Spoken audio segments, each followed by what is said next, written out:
Okay, now what if we have a lock where we have to turn the plug to get the knob off, but we cannot pick this to turn the plug? Well, this is a cylindrical lock. It's a real good lock. It's quite possible that there's dirt and grime and junk in this keyway that is preventing us from being able to pick it. But for whatever reason, whatever happened, let's just say you try for 15-20 minutes and you can't pick the lock. Well, instead of drilling it, one alternative is to go ahead and if you can get inside the building and take the lock off, take the back of the lock off and get the screws out and remove the lock set from the door, it may be possible to disassemble this and then turn that tailpiece in there enough that you're going to be able to go ahead and get the locking wafer depressed so that you can remove the knob. Now there's 4 of these metal pieces, but only 2 are holding this cover. This one, and then you can see this one here is bent also. So we'll straighten that. And if we got them both nice and straight, let me check this one again. We should be able to wiggle this cover off.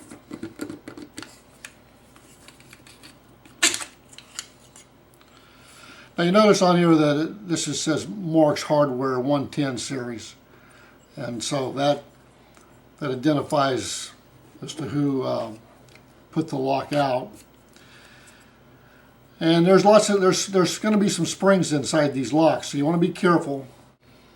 Okay, now on this particular lock, we want to take this piece here off next, and these same metal pieces that we just bent a second ago are also holding this piece on. There's 4 of them this time, and we just have to bend those out a little bit, and that will come off of there.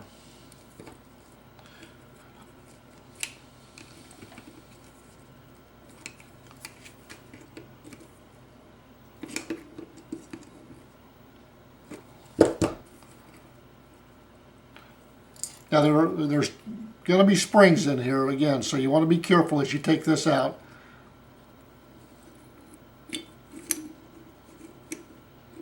And it's a good idea, if you're not familiar with it, to make some pictures. So we have this piece off.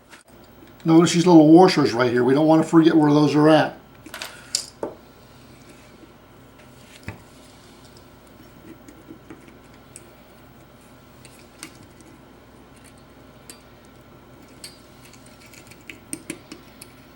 Okay, so there's my springs.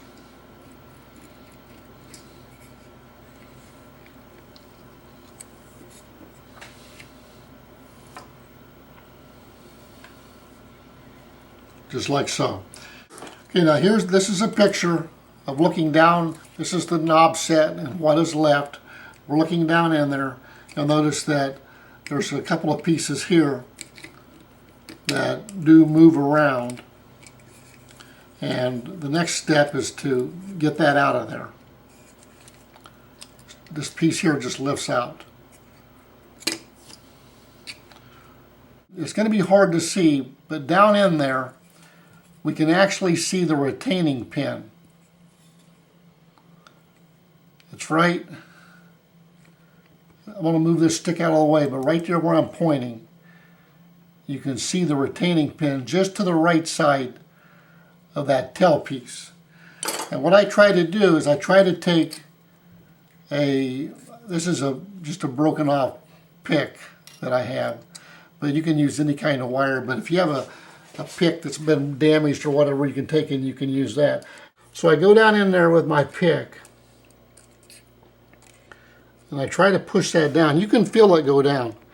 I can feel I'm pushing it down right now. And so I got it pushed down, and then I'm going to try to take my needle nose pliers and turn the tailpiece around. Now you notice the knob just turns around now because we took everything out of the back. But we're going to turn it back to where the retaining clip is. It's right there. And then I'm going to see if I can take my wire tool and depress it any.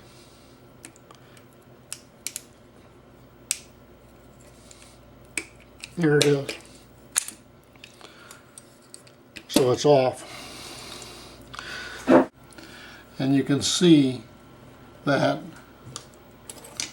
if you look here, the retaining, we moved this around. Retaining pin's under here. But I was able to push it down and turn that tailpiece enough that we were able to depress the locking wafer and get it back out. Okay, now to explain that one more time, what I did inside the lock. Here's the lock cylinder, here's the retaining pin, here's the tailpiece. And I took a pick, and if you hold the pick so that a flat part of the pick kind of goes up into the groove, it'll help to hold the pin. So take the pick, push the pin down, hold the pick right against the tailpiece, take a pair of needle nose pliers and grab both the pick and the tailpiece and then just turn. And you'll see that it'll come right around. Now once you have the lock out, it's a real good possibility that you'll be able to pick this lock open. Take the cap off the back, spray it real good with WD-40, put it into a vise to hold it for you, and then try to pick it again. And by having the cap off the back and being able to spray lubricant from both sides, get it cleaned out real good, there's a real good chance you're going to be able to pick this lock open.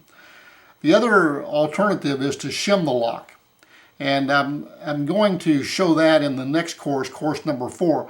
I will come back to this same exact lock cylinder and I will shim this lock open and make a key for the existing pin setup that's in the lock.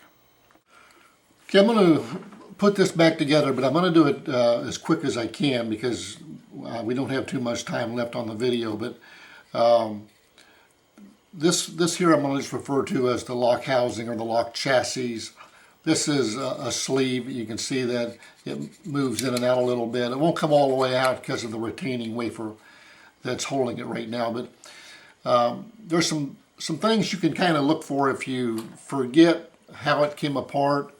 You can see these little spots here that hold the springs for the retractor. And that's one thing you're going to, so you know the retractor has to come in so that the springs hit up against that. And then as far as getting the sleeves in the right position, you know that you have your poke hole. And the locking wafer has to line up with the poke hole when the whole thing's back together. So if you look, you'll be able to see right there the retaining wafer. So that should be in that position. Then the other sleeve that goes in here, there's another part to it. Just drop it in and it's going to line up like that. So those are a couple of things just to get you started that should make it a little easier to get the lock back together. Okay, so I'm going to put this back together now, and we have the exterior part of the lock here in a vise to help hold it. Here's my spring that goes down in the center of the sleeves and the exterior part. And I have my retractor and springs ready to go. And then on the interior hub and sleeve, remember we also have ears on that. And those ears have to be pointed down the same direction as the other ears. So you want to have that set up and ready to go, just like you need it. Then put that aside. Take your retractor and your springs. Put that in there. Back into the housing. Make sure your springs are lined up right as you push it up. Double check everything. Okay, everything looks good. Then we're going to hold this up and take the locking bar. This part that protrudes has to go into a slot at the top of the carriage here, the retainer, retractor. like so. And then you have to hold all of that. I can look and I can see that my locking bar is in the slot where it's supposed to be. And it is not easy, I will tell you. Then grab your interior sleeve and hub. Make sure it's turned the right way, like I said. If you put that down on there, then you can put your finger on that locking bar to help hold that while you push that down. Get it down on there.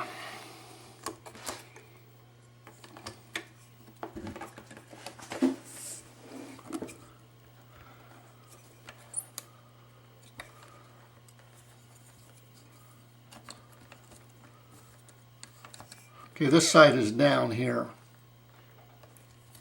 I'm going to go ahead and grab a pair of pliers, bend that in a little bit to help hold that side. Then I'm going to turn it around here, look at the other side.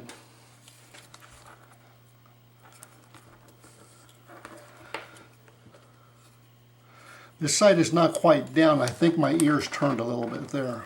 There we go. So my ears had turned, I just had to twist it back a little bit. Then I'm going to go ahead and I'm going to just twist that over there to hold that.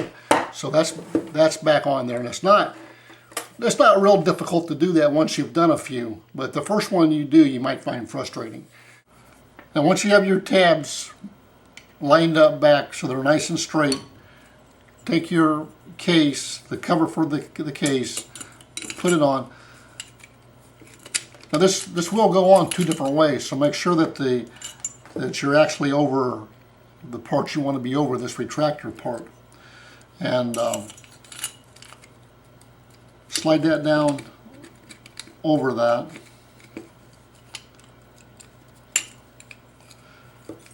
And if you have to, you may have to wrap it a little bit with a rubber mallet or something if it's not lined up just right. But that, if you get those lined up just right, it'll go right back on.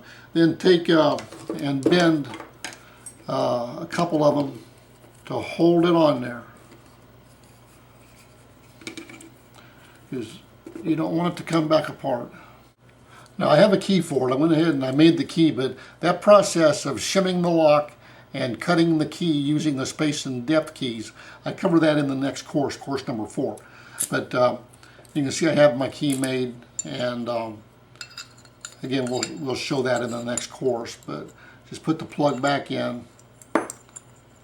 Sometimes it's a good idea just to put the key in part way to help hold your plug there. Take your sleeve that goes on the back of the knob, get that back on. Some sleeves have a little notch that has to line up with this slot. This one doesn't. Push that on good, and then you just put it back on your lock, just like normal. Okay, here's the lock with both handles on. And again, it's a storage room lock, so you can see that the interior, there's no push button or anything. It's always ready to open. It's always unlocked. And on the outside, you always have to use a key to get in. That's what a storage function lock is. And you can see again that it's working fine. I want to just show you on this lock, this is a Schlage lock. They use cotter pins here. Instead of the little metal tabs bent, they have these cotter pins. You got to take those out. Okay, so I took the cotter pins out and I'm working this off. There's 2 metal pieces, one on each side, little pieces that are pushed in on this casing. So once you get it loose above these little metal pieces here where the cotter pins were holding, then just turn that around and it'll slide right on off, just like so. And then you can see that it looks much like the other lock we were working on, that it has these tabs here holding this plate, which is covering again the retractor and the springs and so on. So anyway, it's good to know how these things come apart and go together. Now if it's a tubular lock, they're not as expensive, and I don't do this for tubular locks, but if it's a cylindrical lock, I will try to do this for the customer, and I'll explain it to them that I'm going to want another $10 or $15, whatever, some nominal fee. I don't do it for free, but you are saving the lock. So it is worth something if you can take that apart and then get the lock cylinder out.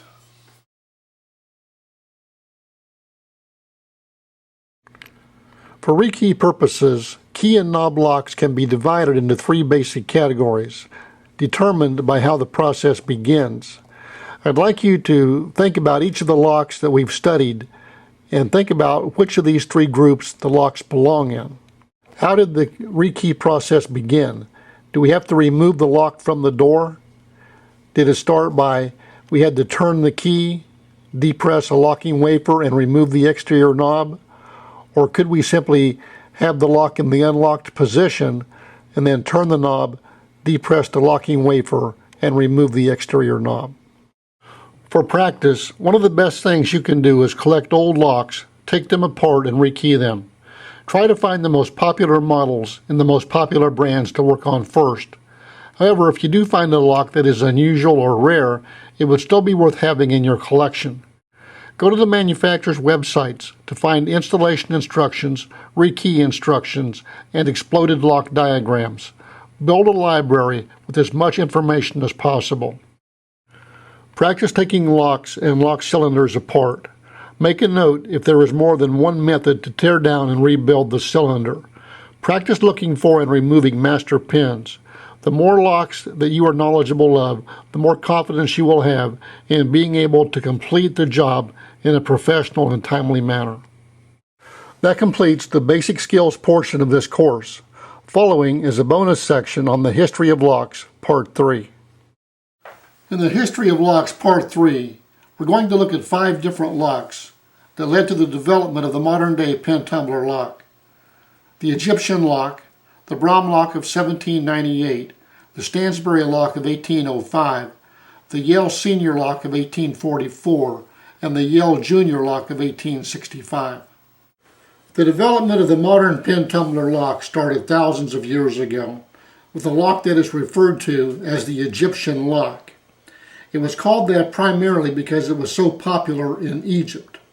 As far as actual physical evidence, the oldest known lock was found in the ruins of a palace in the city of Khorsabad, which was near the ancient city of Nineveh, present-day city of Mosul in Iraq.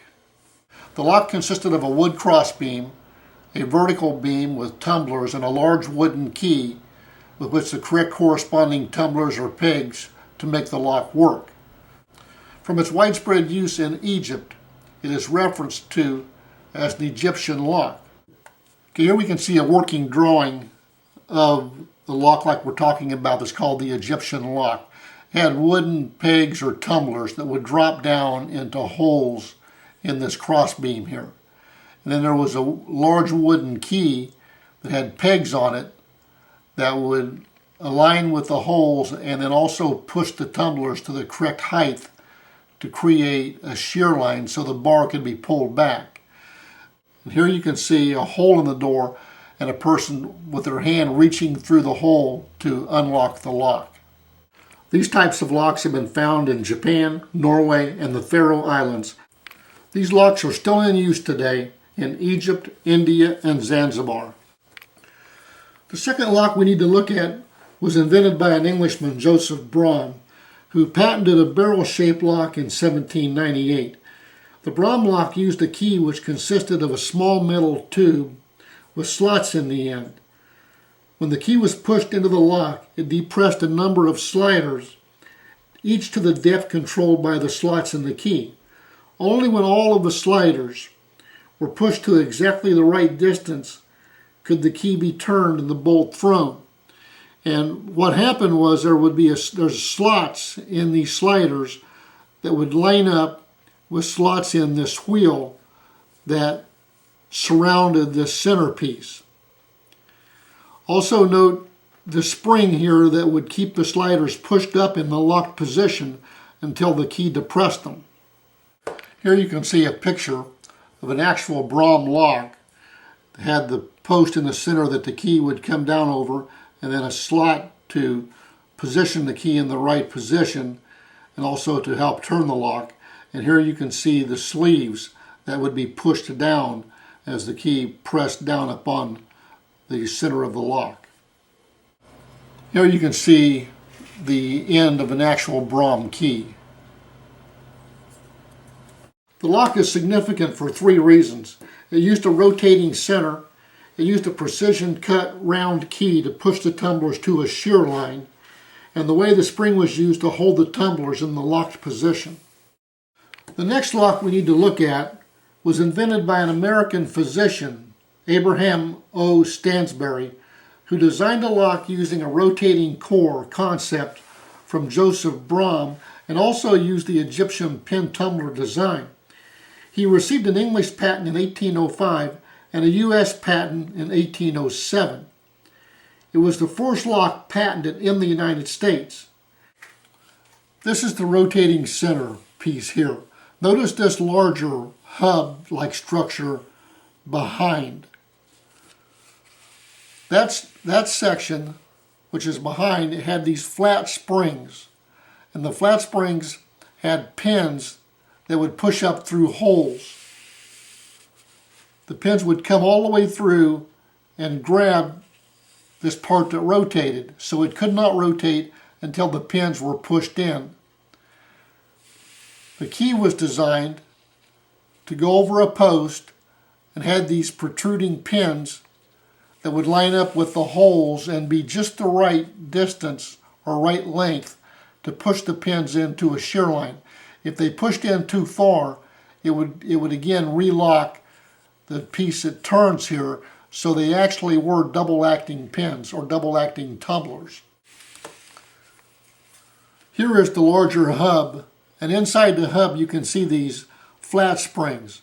And on the other side of the flat springs there were pins that went through, and the pins would grab this centerpiece in these holes here, so that the key, which you can see here, went over a post. It was hollow here, went over a post, had these pins attached to it. So these would be much like your lower pins in a modern day lock. And they would go in and they would push the other pins out of the way and create a shear line so that this centerpiece could turn.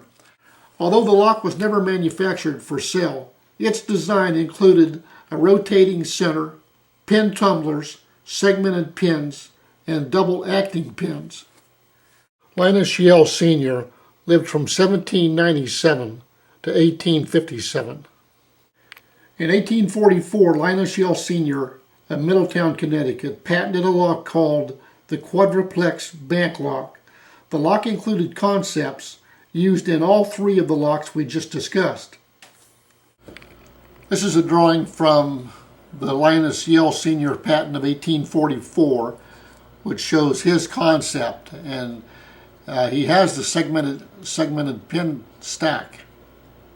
It's like a little leaf spring, again, flex steel right here that was putting the pressure on the pin. But you had a round plug here with, in this case, 4 pin stacks. The key would go in, it would push each one of these out to the correct position. The key was a round key. It was like had a fluted end on it, and each flute was designed to work one of the pin stacks.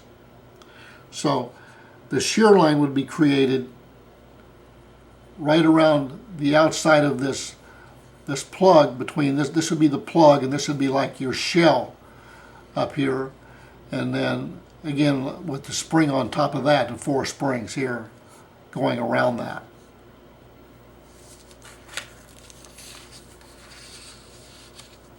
Here's the key. And here's the pin stacks. Again, this is the drawing from the patent application showing the pin stacks.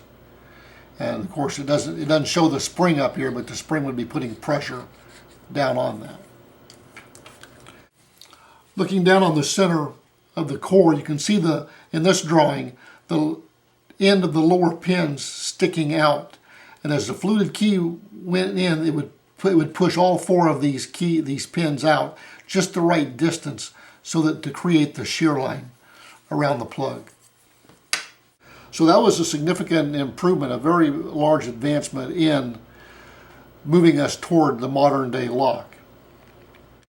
The Linus Senior lock, patented in 1844, included a rotating center plug, pin tumblers, segmented pins, double-acting pins, and spring pressure on the pin stacks. Linus Jr. lived from 1821 to 1868. Linus Jr., the son of Linus Sr., is credited for the most important modern lock development in the history of lock design. He improved upon his father's lock designs using a smaller flat key with a serrated edge that is the basis of the modern pin tumbler lock. Yale mortise cylinder lock, U.S. patent 48475, was issued on June 27, 1865 to Linus Jr. And what you see here is the actual drawing for the actual patent application. And you can see here what looks like a modern day mortise cylinder with a plug in the center and then a shell. Here's a side view you can see of 5 pin chambers. And you can see lower pins, upper pins, and coil springs. Here's a picture of the front of the plug, again showing the pin stacks. The 1865 lock used the same basic design as the modern day pin tumbler lock and included all of these features: a rotating center plug, inline chambers, segmented pins, double acting pins, coil springs, serrated flat key, and it was easily rekeyable. We are now going to look at 6 other developments in the locking hardware industry that we should be aware of. Samuel Siegel was a New York City police officer who saw a need to protect residents from thieves jimmying or spreading the door frame to gain entry. The original Siegel lock was developed in 1912 and was quickly accepted as the best way to secure a door against unauthorized entry due to physical attack. He invented the jimmy-proof rim lock or interlocking deadbolt in 1916, and he went on to obtain 25 patents. Like many other lock companies, the Siegel Lock Company was bought and sold several times. In 2008, Primeline Products bought the Siegel line from Assa Abloy. In 1919, Harry Saref invented a padlock design that used laminated steel layers to economically produce an exceptionally strong lock body. And of course, you'll recognize that as the master padlock. Now, a few other inventions that you may want to be familiar with. Frank Best came up with the idea for the IC core and patented that in 1920. And we'll be looking at these locks more in course number 14. Probably the next big jump in locking hardware can be attributed to Walter Schlegel with his invention, which came in the 1920s. The revolutionary Schlegel lock is a completely different concept of a cylindrical lock with the button and the knob mechanism placed between the knobs. We'll talk more about the history of the Schlegel lock in course number 20. In 1933, the Chicago Lock Company introduced its tubular key lock. They called it an ace lock, and many people still refer to a tubular key lock today as an ace lock. Roy C. Spain and his team introduced the Medico high-security lock cylinder in 1967. We'll be learning more about the Medico locks in course number 18.